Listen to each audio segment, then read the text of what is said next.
Ambassador Kelther pressed his 6 fingers against the smooth surface of the viewing table. The holographic display flickered to life, showing the recorded footage from 3 days ago.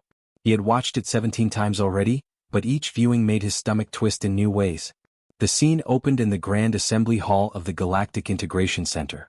Hundreds of alien diplomats sat in curved rows, their various forms creating a rainbow of scales, fur, feathers, and crystalline structures.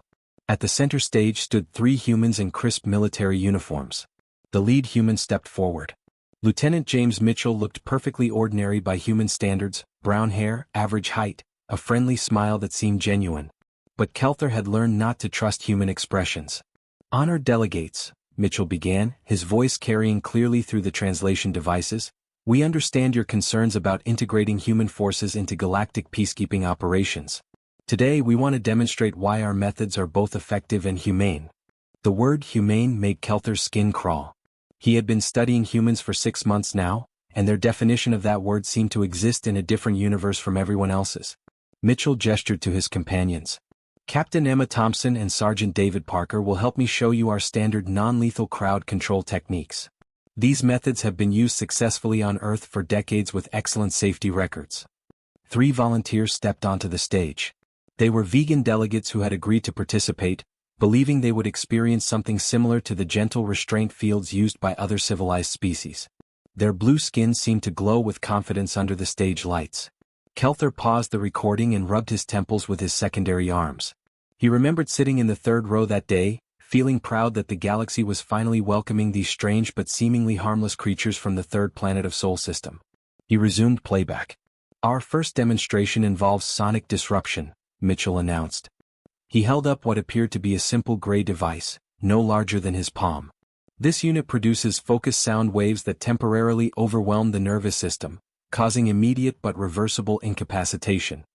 The first vegan volunteer nodded bravely. Mitchell aimed the device and pressed a button. The sound was invisible, but its effects were immediate and horrifying. The vegan delegate collapsed instantly, his body convulsing as if struck by lightning. His mouth opened in a scream that seemed to come from his very soul. His 3 eyes rolled back, showing only white, while his limbs twitched in patterns that looked like some kind of horrible dance. The assembly hall erupted in gasps and cries of alarm. Several delegates stood to intervene, but Mitchell raised his free hand calmly. "Please remain seated," he said in the same friendly tone. "The subject is experiencing temporary nervous system disruption, but no permanent damage is occurring. Brain activity remains normal, and all vital signs are stable." The vegan continued to writhe on the stage floor. Foam appeared at the corners of his mouth. His screaming had become a continuous, wordless wail that seemed to pierce through every being in the hall. After 30 seconds that felt like 30 hours, Mitchell released the button. The effect stopped immediately. The vegan lay gasping on the stage, his body still trembling but no longer convulsing. "As you can see," Mitchell continued cheerfully, "complete recovery within moments. No lasting effects whatsoever." Medical teams rushed to check the volunteer. Their readings confirmed what Mitchell had claimed: no permanent damage, all biological functions normal. But the look in the vegan's 3 eyes told a different story. He stared at nothing, his pupils dilated with terror. Captain Thompson stepped forward next. She was a small woman with blonde hair pulled back in a tight bun, but she carried herself with the confidence of someone who had never met a problem she couldn't solve. "Our second demonstration involves chemical incapacitation," she announced, holding up a small canister. "This aerosol creates temporary disorientation and nausea, allowing for safe subject restraint without physical contact." The second volunteer, despite having just witnessed his colleague's ordeal, maintained his position. Vegan culture placed enormous value on keeping one's word, and he had promised to participate. Thompson activated the canister. A fine mist sprayed toward the volunteer's face. For a moment nothing happened. Then the effects began. The vegan's skin turned from blue to a sickly green color. He began to sway, then suddenly doubled over and vomited violently across the stage. But that was just the beginning. His movements became wild and uncontrolled, as if he was trying to fight off invisible attackers. He began clawing at his own skin, leaving deep scratches across his arms and face. "The subject is experiencing temporary hallucinations," Thompson explained calmly while the delegate continued his horrifying display. "The chemical agents interact with the brain's fear centers, creating vivid but harmless sensory distortions." "Harmless?" Kelther replayed that word in his mind. The vegan was now cowering in a corner of the stage, whimpering sounds that no civilized being should ever have to make. Sergeant Parker took his turn with the third volunteer. His demonstration involved what humans called a taser, a device that delivered controlled electrical shocks. The final volunteer collapsed instantly, his body rigid as electricity coursed through him. His eyes remained open and aware throughout the entire ordeal, watching his own body betray him while his muscles locked in painful spasms.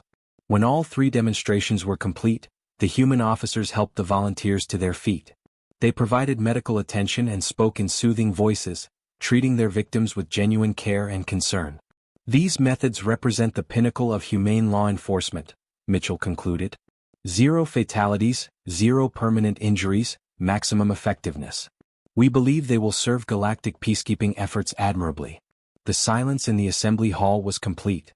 300 beings from dozens of species sat in stunned horror, trying to process what they had witnessed. Kelther stopped the recording and leaned back in his chair.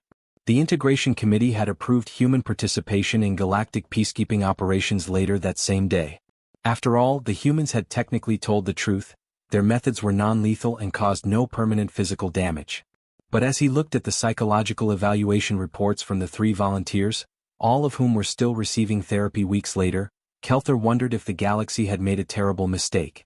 The humans had redefined mercy itself, turning it into something that might be worse than simple violence. He reached for his communication device to request an emergency tribunal session. Someone needed to answer a very important question. When did saving lives become more terrifying than taking them? The emergency alarm echoed through the Galactic War Crimes Tribunal building at exactly 1400 hours. Chief Prosecutor Thylon had been reviewing routine paperwork when the urgent transmission arrived from Kepler 442b. Now, 3 hours later, she stood before the emergency assembly with footage that would change everything. The main chamber filled quickly with representatives from across the galaxy. Everyone had heard rumors about the incident, but nobody knew the full details yet. Thylon activated the central display and took a deep breath. 4 days ago, the colony world of Kepler 442b experienced a civil uprising, she began. Approximately 8,000 Calarian separatists surrounded the planetary government complex, demanding immediate independence from the Galactic Federation. The display showed aerial views of the protests. Crowds of tall, blue-skinned Calarians filled the streets around the government buildings. They carried signs written in their flowing script and chanted slogans that the translation system rendered as demands for freedom and self-governance. Standard peacekeeping protocols were implemented, Thylon continued. A coalition force of Federation peacekeepers was deployed with strict orders to use minimal force and avoid casualties at all costs. The operation was designated as a Level 2 civil disturbance, requiring non-lethal intervention only. Field Observer Zanti stepped forward to give her report. Her normally steady voice shook as she began to speak. I was embedded with the coalition forces as required by monitoring protocols, she said. The initial plan called for standard barrier deployment, followed by negotiation teams and, if necessary, gentle restraint fields to disperse the crowds peacefully. The display switched to ground-level footage from Zanti's recording equipment. Coalition forces from 6 different species had taken positions around the government complex. Their equipment looked familiar: energy shields for crowd control, communication devices for negotiation, and the standard restraint field generators that every civilized force used for crowd control. Then the human contingent arrived. The human forces were led by Colonel Robert Hayes, Zanti continued. They came equipped with their own crowd control equipment. When I asked to inspect their gear, Colonel Hayes assured me that everything was certified non-lethal and within galactic peacekeeping guidelines. The footage showed human soldiers unloading strange-looking devices from their transport vehicles. Unlike the clean, simple lines of standard galactic equipment, human tools looked somehow threatening even when inactive. The first few hours proceeded normally, Zanti reported. Negotiation teams attempted to communicate with protest leaders. The crowds remained peaceful but refused to disperse. At hour 4, the protest leaders announced they would not leave until their demands were met. Thylon paused the recording. At this point, standard protocol called for extended negotiation and the possible use of Level 1 restraint fields. Instead, Colonel Hayes requested permission to begin what he called non-lethal suppression operations. The footage resumed. Colonel Hayes spoke into his communication device with the calm confidence of someone who had done this many times before. Beginning crowd dispersal in Sector 7, Hayes announced. All units, commence non-lethal suppression. What happened next defied everything the galactic community understood about civilized conflict resolution. Human soldiers deployed in coordinated teams across the protest area. The first weapons they activated were sonic devices similar to what had been demonstrated at the integration ceremony, but these were larger and more powerful. The effect on the Calarian protesters was immediate and devastating. Hundreds of beings collapsed simultaneously, their bodies convulsing as invisible sound waves overwhelmed their nervous systems. The air filled with screams that seemed to come from the depths of their souls. But the humans were just getting started. Chemical dispersal units, activate, Hayes ordered. Canisters flew through the air, releasing clouds of gas that engulfed entire sections of the crowd. The Calarians caught in the chemical clouds began exhibiting signs of severe distress. They stumbled around blindly, vomiting and crying out as hallucinations took hold of their minds. Captain Lisa Walker moved through the chaos with her medical team, monitoring the affected protesters with clinical detachment. She spoke into her recorder as if documenting a routine training exercise. Subjects are responding normally to crowd control chemicals, she reported. Temporary disorientation and nausea occurring as expected. No signs of permanent neurological damage. Psychological effects should dissipate within 6 to 12 hours. The footage became increasingly difficult to watch. Electromagnetic pulse devices left entire groups of Calarians temporarily blind and unable to coordinate their movements. They crawled along the ground, reaching for help that seemed to come from everywhere and nowhere at once. Through it all, the human soldiers maintained perfect discipline and professional demeanor. They provided immediate medical attention to anyone who appeared to be in serious distress, monitored vital signs, and adjusted their weapons settings based on species-specific biological data. The uprising was declared officially ended after 6 hours and 14 minutes, Zanti reported, her voice barely above a whisper. 8,000 protesters were successfully dispersed. 0 fatalities occurred. 0 permanent physical injuries were recorded. The chamber fell silent as the implications sank in. Technically, the human forces had followed their orders perfectly. They had used non-lethal force to end a civil disturbance without killing or permanently injuring anyone. However, Zanti continued, psychological evaluation of the affected protesters revealed widespread trauma symptoms. Over 800 individuals required immediate mental health intervention. Many described the experience as worse than death. Medical reports appeared on the display. Calarian doctors had never seen psychological trauma on this scale. Many protesters reported vivid nightmares, panic attacks triggered by certain sounds, and an inability to function normally in crowds. The most disturbing aspect, Zanti concluded, was the humans' genuine confusion about our concerns. When I expressed alarm at the protesters' condition, Colonel Hayes reminded me that all effects were temporary and that everyone would recover fully within days. Thylon reviewed the final statistics. The human intervention had been brutally effective. The separatist movement on Kepler 442b collapsed completely within hours. Word of what had happened spread throughout the sector, and 3 other potential uprisings were abandoned before they began. The question before this tribunal, Thylon announced, is whether effectiveness justifies methods that, while technically non-lethal, create psychological damage that may last for years. She looked around the chamber at the assembled representatives. Everyone understood that this case would set precedents that would affect galactic law for generations to come. We must decide, she concluded, whether humanity's definition of mercy is something we can accept in civilized society. The tribunal chamber buzzed with nervous energy as Captain Emma Thompson entered through the main doors. She walked with confident steps, her military uniform perfectly pressed, a slight smile on her face as if she was attending a routine briefing rather than a war crimes hearing. Behind her followed Lieutenant William Brooks, Major Grace Mitchell and Sergeant Tom Anderson, all looking equally composed. Chief Prosecutor Thylon watched them take their positions at the defense table. What disturbed her most was how genuinely friendly they appeared. These were not the cold, calculating warriors she had expected. They looked like the kind of people you might invite to dinner with your family. Captain Thompson, Thylon began, standing at the prosecutor's podium, you and your team stand accused of using excessive force during the peacekeeping operation on Kepler 442b. How do you respond to these charges? Thompson stood smoothly, her hands clasped behind her back in a relaxed military posture. With respect, Prosecutor Thylon, we followed our orders precisely. We were instructed to use non-lethal force only, and that is exactly what we did. Please explain to the tribunal your understanding of the term non-lethal force, Thylon requested. Certainly, Thompson replied, her voice clear and confident. Non-lethal force refers to any method of stopping or controlling hostile subjects without causing death or permanent injury. Our entire arsenal is designed around this principle. She gestured to Lieutenant Brooks, who activated a portable display unit. Images of various human weapons appeared in the air above the defense table. This is our standard neural disruptor, Thompson explained, pointing to a device that looked deceptively simple. It sends carefully measured electromagnetic pulses directly into the nervous system. The subject experiences intense sensory overload, but no actual tissue damage occurs. Prosecutor Velterra leaned forward in her seat.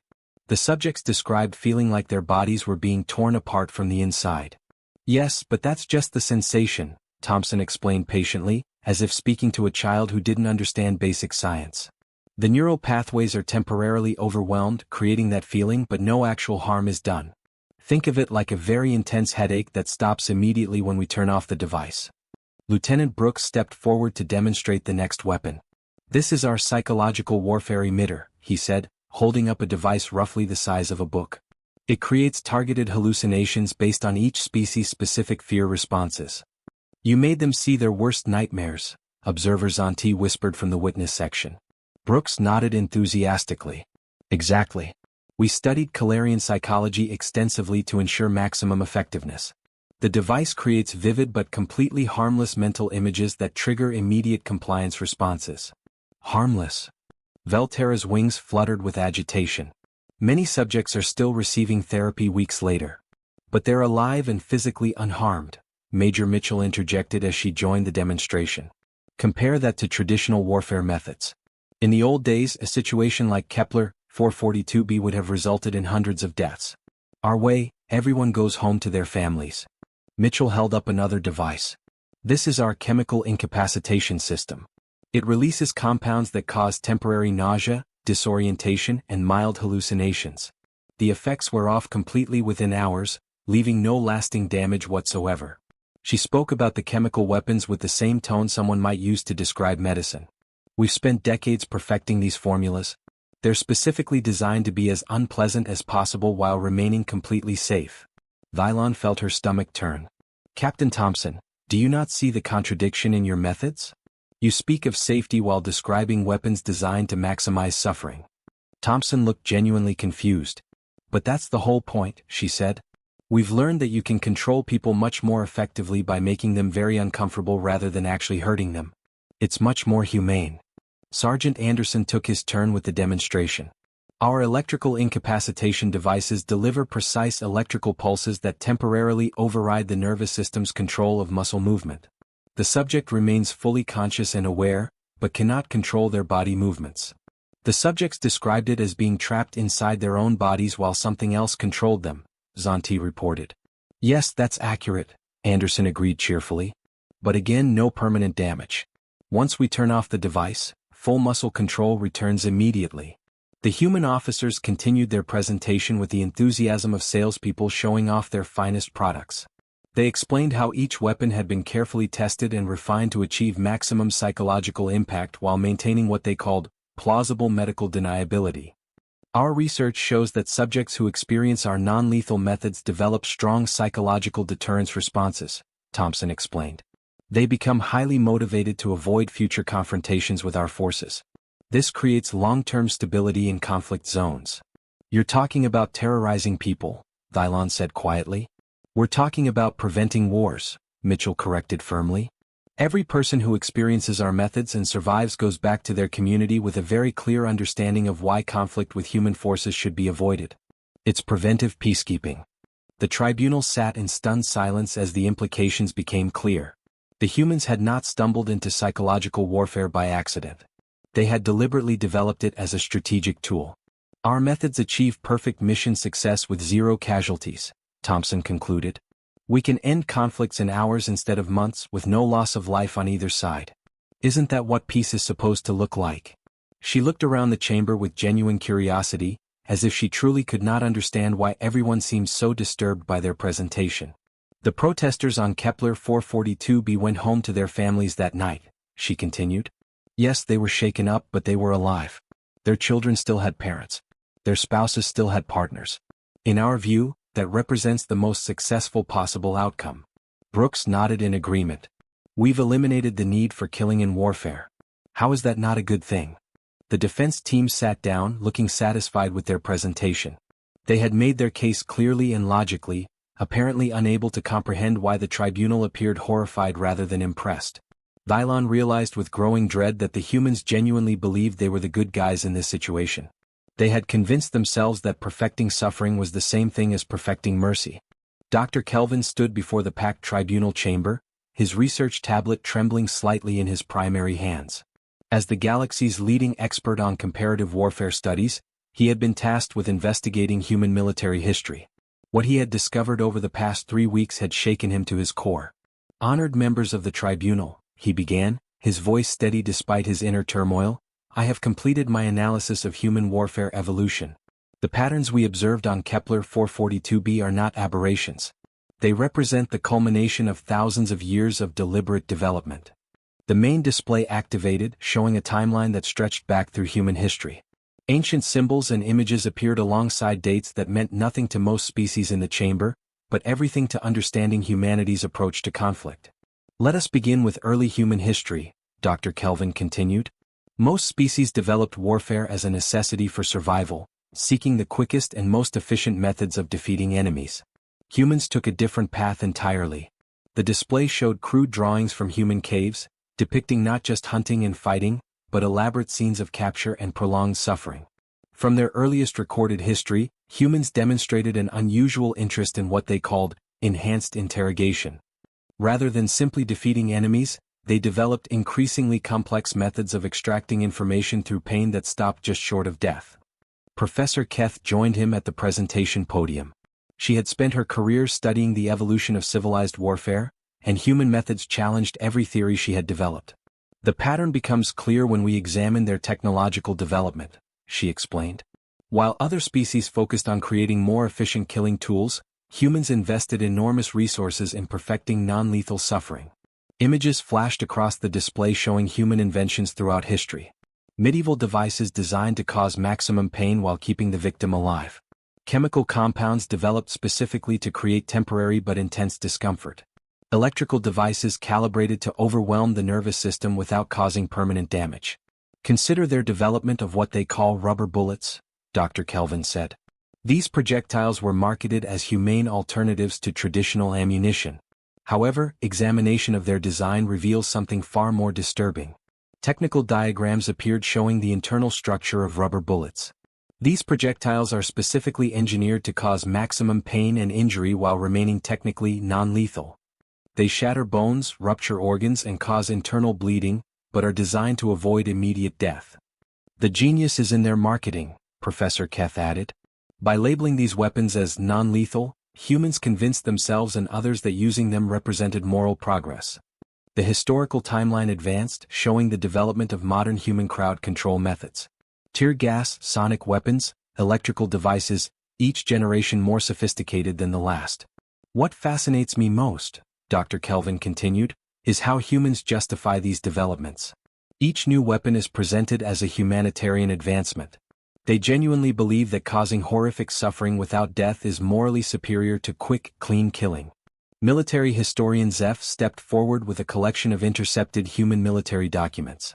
I have been studying internal human military communications for context. The pattern is consistent across all their armed forces. He activated his own display, showing excerpts from human training manuals and strategic planning documents. Human military doctrine explicitly states that psychological warfare is preferable to physical destruction because it creates longer-lasting deterrence effects. A dead enemy, they argue, becomes a martyr. A traumatized enemy becomes a cautionary tale. The chamber stirred uneasily as the implications became clear. Humans had not accidentally discovered psychological warfare, they had developed it as a deliberate strategy. Here is a quote from a human military training manual, Zeph continued, reading from his tablet. The goal of modern conflict resolution is not to destroy the enemy, but to convince the enemy that resistance is futile. This is best achieved through methods that leave the subject alive but deeply unwilling to continue fighting. Dr. Kelvin resumed control of the presentation. We found evidence that humans have been developing these techniques for over 3,000 years. Each generation builds upon the work of the previous one, creating increasingly sophisticated methods of non-lethal incapacitation. The display showed a progression of human weapons technology. Ancient torture devices evolved into medieval interrogation tools, which became modern crowd control equipment, which eventually developed into the weapons used on Kepler 442b. The most disturbing aspect, Professor Keth observed, is how humans have convinced themselves that this represents moral evolution. They speak of their methods with genuine pride, as if they have solved the fundamental problem of warfare. She activated a recording of Captain Thompson from the previous day's hearing. The human officer's words echoed through the chamber. "We've eliminated the need for killing in warfare. How is that not a good thing?" "They truly believe they are the heroes of this story," Dr. Kelvin said quietly. "In their minds, they have revolutionized conflict resolution by making it possible to defeat enemies without technically killing them." Military historian Zeph presented the final piece of evidence. Human psychological profiles show consistent patterns across their entire species. They demonstrate unusual capacity for what they call compartmentalization, the ability to cause suffering while maintaining emotional distance from the consequences. He showed brain scans and psychological evaluations of human military personnel. They can deploy weapons that cause extreme psychological trauma while genuinely caring about the welfare of their targets. They see no contradiction between causing intense suffering and showing concern for their victims' long-term health. The research team concluded their presentation with a comprehensive analysis of human military philosophy. Humans have spent millennia perfecting the art of controlled suffering, Dr. Kelvin summarized. They have created weapons that can break a person's will to fight without technically breaking galactic law. They have weaponized mercy itself. Professor Keth added the final observation that sent chills through the chamber. Most disturbing of all, their methods work exactly as intended. Species that encounter human non-lethal methods develop immediate and lasting reluctance to engage in future conflicts with human forces. The historical analysis painted a clear picture. Humans had not stumbled into psychological warfare by accident or developed it in response to galactic integration. They had been perfecting these methods for thousands of years, waiting for the right moment to demonstrate their effectiveness on a galactic stage. The tribunal now understood that they were not judging an isolated incident, but evaluating an entire philosophy of warfare that challenged the very foundations of civilized conflict resolution. Chief Justice Mordan rose slowly from his ceremonial seat, the weight of an unprecedented decision visible in every movement of his ancient frame. The packed chamber fell silent as representatives from hundreds of worlds waited to hear a verdict that would reshape the galaxy's understanding of warfare itself. "The tribunal has deliberated for 7 days and 6 nights, Mordan began, his voice carrying the authority of someone who had presided over galactic justice for 3 centuries. "We have reviewed extensive evidence, consulted historical precedents, and examined the philosophical implications of this case." Captain Emma Thompson sat at the defense table, her posture straight and confident.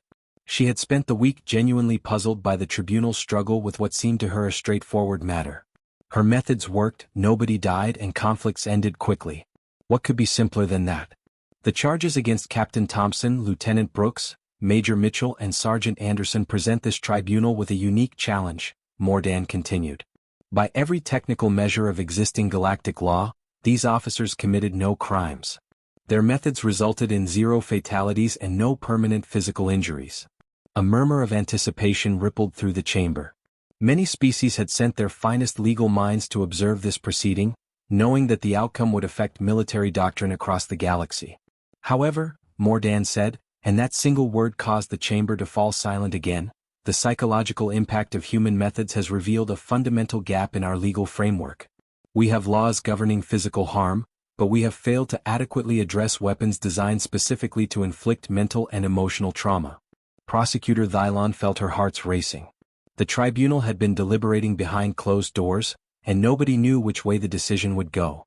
After extensive deliberation, this tribunal finds the defendants technically innocent of all charges under existing galactic law, Mordan announced. Captain Thompson smiled and began to stand, but Mordan's next words stopped her. However, the tribunal also finds that existing galactic law is inadequate to address the realities of human warfare. Therefore, effective immediately, the Galactic War Crimes Code will be amended to include new provisions. Chief Legal Officer Vextar stepped forward with a formal document that had been prepared during the week of deliberations. The new protocols will address what we are terming psychological warfare methods, he announced.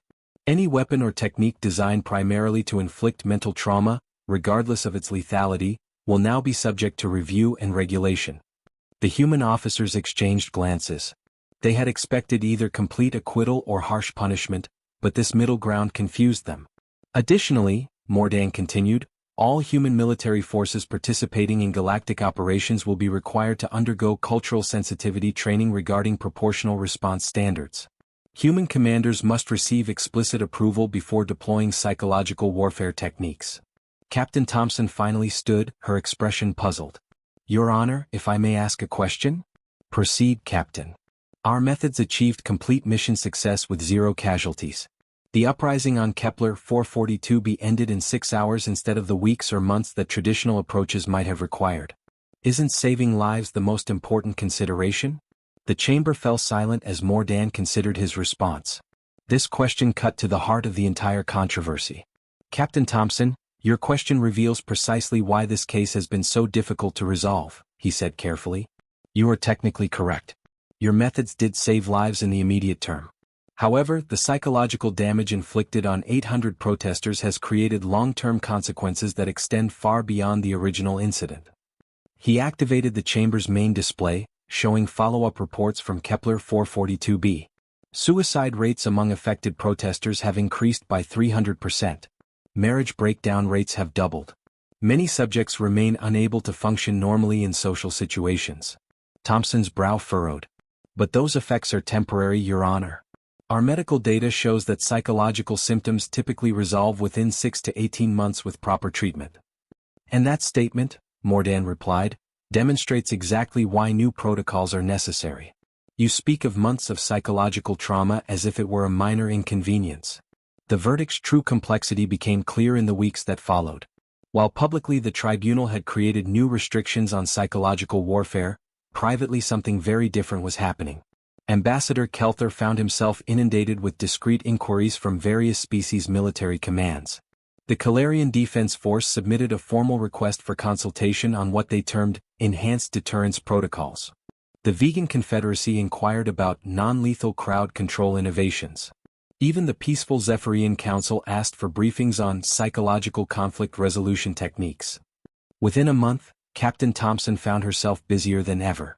Despite the tribunal's public condemnation of human methods, she was secretly advising military forces across the galaxy on implementing their own versions of psychological warfare. It's ironic, she mentioned to Lieutenant Brooks during one of their consulting sessions with the Alterian Military Academy. They publicly criticize our methods, then privately ask us to teach them how to do the same thing. Colonel Robert Hayes received similar requests. His detailed reports on the Kepler 442b operation had been quietly circulated among military planners throughout the galaxy. Everyone wanted to know how to end conflicts in hours instead of months. The most telling indicator of the verdict's real impact came from conflict statistics. In the 6 months following the tribunal's decision, the average duration of civil conflicts in sectors with human-advised forces dropped by 70%. Casualty rates plummeted to historic lows. But the price of this efficiency became clear in the psychological health reports from affected populations. Mental health facilities across the galaxy reported unprecedented demand for trauma counseling services. Chief Justice Mordan reviewed these reports with growing unease. The tribunal had tried to regulate humanity's approach to warfare, but instead had accidentally legitimized it. By creating legal frameworks around psychological warfare, they had essentially given other species permission to develop their own versions. The final irony came a year later when the Galactic Peace Council awarded Captain Thompson their highest honor for innovative contributions to conflict resolution. The ceremony was held privately with no media coverage, but the message was clear. Humanity had not just joined galactic civilization, they had fundamentally changed it. The galaxy had learned to wage war more efficiently by making it more terrifying, and everyone was pretending this represented progress. Captain Thompson accepted her award with the same friendly smile she had worn throughout the tribunal proceedings, still genuinely believing she had made the galaxy a more peaceful place.